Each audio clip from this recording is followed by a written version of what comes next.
Inna lillahi wa inna ilaihi raji'un.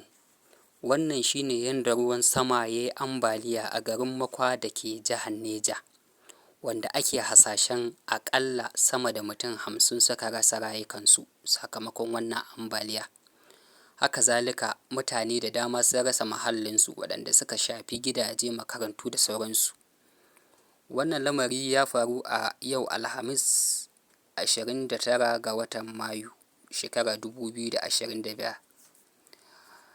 Muna kira ga gwamnati jiha da gwamnatin tarayya da ta gaggauta kai tallafi ga waɗanda abin ya shafa, musamman waɗanda suka rasa mahallansu, gidajensu da kuma waɗanda suka rasa 'yan uwansu. Muna roƙon Allah ya ji ƙan waɗanda suka rasa rayukansu.